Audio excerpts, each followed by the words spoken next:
ስለኔ ልጅነት ምን ትዝ ይላል? ስላንቺ ልጅነት ምን ትዝ ይለኛል? ያው ምንድነው የምትጫወት ልጅ የለች እረፍት የሌላት ቀልቃላ በቃ ጨዋታ የምትወድ ሳቅ ጨዋታ የምትወድ ምናምን እንደዛ ልጅ ነበርሽ። አስታውሰው እሱ በጣም ኳስ ራሱ በጣም እራገጥ ነበረ። እጅሽ ተሰበረ? አዎ አንዴ እጄ ተሰብሯል። ኳስ እንትን ስል ምንድነው ታክል ነው ምናምን የሚባል።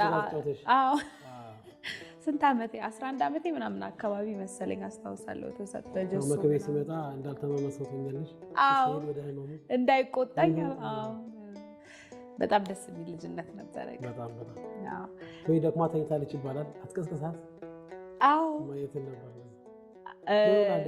ምንም አይደክሞኝ ነው ምናምን ተጫውቼ። ምክንያቱም ይቆጣኝ ነበረ እንዳይታይ ነው እጄ እንዳይታየው ምን ስታደርግ ወደቀች ምናምን ተብሎ በቃ አባቴ እዛ ጋር ቀውጤ እንዳያደርገው ተኝታለች ምናምን ይባላል። እሱ ሲመጣ ታምምሽ ቤተነሽ እና እጅ ብቻ በጣም ደስ የሚል ቆይታ ነበረ።